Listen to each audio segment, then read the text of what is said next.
Previously, the Blush family and the Bitcoin.com bus attended Rethinking Everything, where we lived in anarchy for a really fun, long weekend.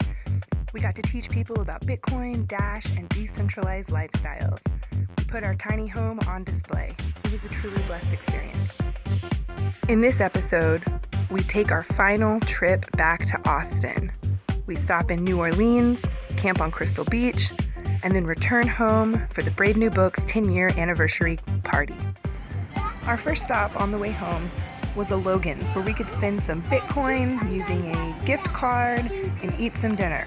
We'd been driving a long time, and we were going to drive long into the night.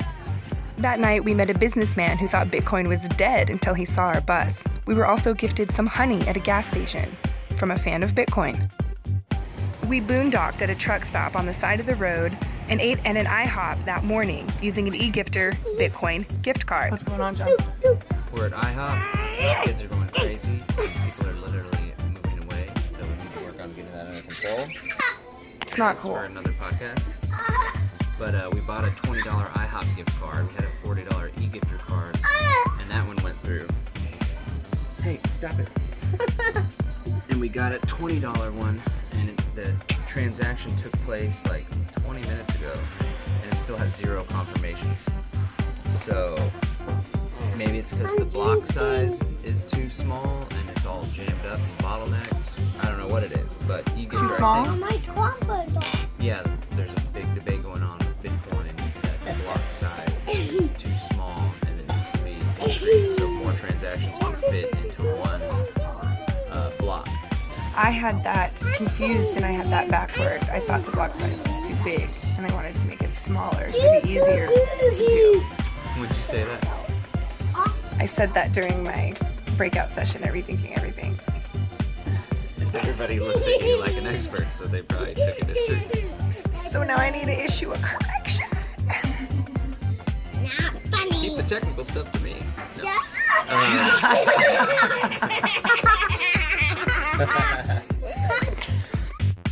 We had a beautiful drive over many open waters as we approached New Orleans on the coast.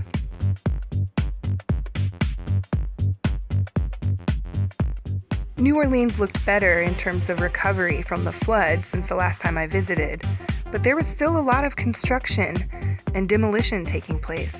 It was a great opportunity for our unschooled children to learn about the realities of a natural disaster. It's too hot in New Orleans. We're at Whole Foods. We're about to move the vehicle. I don't like the South anymore. Too hot.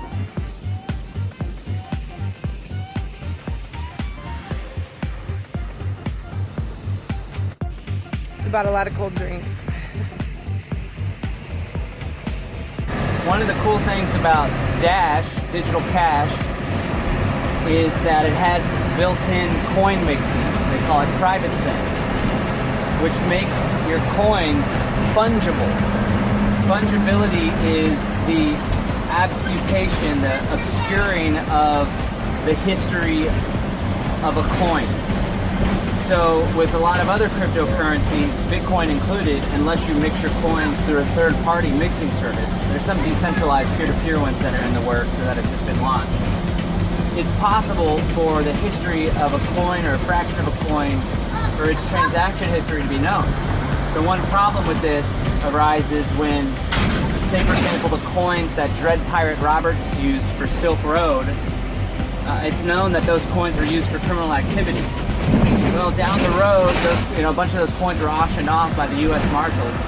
Down the road, it could be found out that, man, I have coins in my wallet that were used for illegal purposes. I don't like that. It makes me feel bad about Bitcoin. But even more likely is that as Bitcoin and cryptocurrency grows in use, there's already technology firms that are figuring out using computer software, and if they can associate one address with one person, then they can basically find out where that coin was sent to, where it was sent from, and if they can associate multiple addresses, it may not be 100% accurate, but they can get a pretty clear picture of who's trading with who. This can come into play because these firms can then sell the data of what people are using their Bitcoin for, who they're sending it to to businesses that can use it for advertising and marketing purposes. Cafe Luna. Cafe Luna, they accept Bitcoin. And now we park.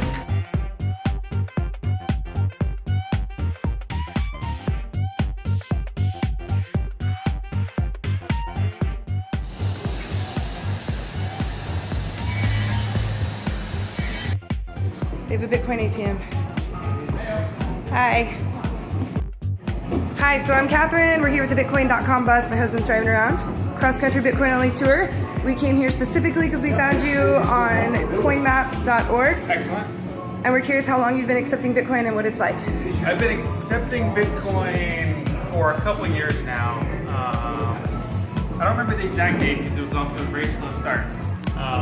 But eventually people caught on, and now I have several people a week that come in. That's great. Specifically to spend Bitcoin because they can't really spend it anywhere else, brick and mortar wise.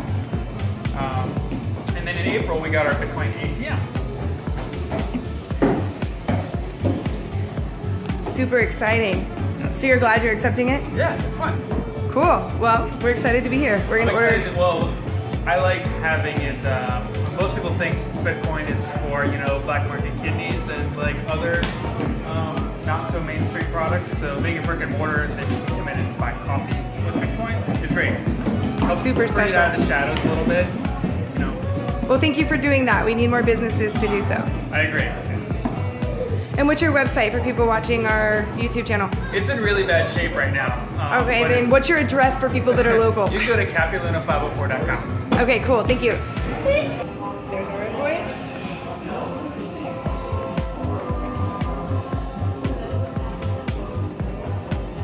Sending. It tastes super fast. Boom. Love it. Cafe Green is good. Luna. Done. Cool. Thank you so much. You're welcome.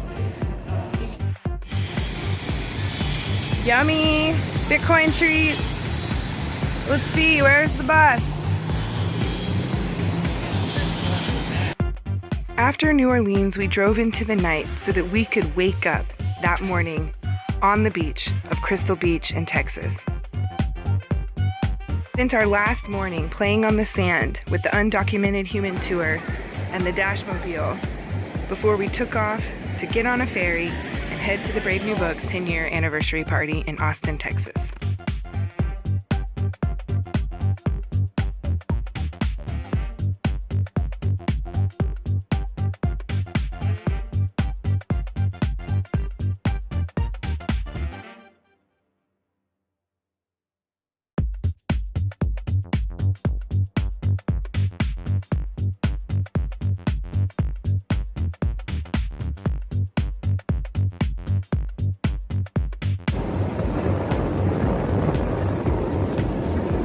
That one doesn't have orange. That one's good. That. We're going to St. Pete. You're right, we're going the same speed. We might be going a little faster than that one. Pretty cool. A bus. Dashmobile and the Bitcoin bus. The Bitcoin box has that thing. Air conditioner, yeah. We stopped in Galveston for smoothies and then we took off for Austin and the Brave New Books 10-year anniversary party. At the party, we celebrated 10 years of anarchist philosophy, libertarian history. We had book signings, we listened to speeches by best-selling authors, and we promoted Dash and Bitcoin to the entire audience to help people live a more decentralized life. So there you have it, folks, the Bitcoin.com bus, from remodel to cross-country road trip, back home to the Brave New Books 10-year anniversary party. What a success we had. We introduced Bitcoin and Dash to communities all across the country. We connected, we grew, we introspected. It was a really amazing trip. Thank you to everyone who helped make it possible. You can support the creation of future content by visiting patreon.com/theblushfamily.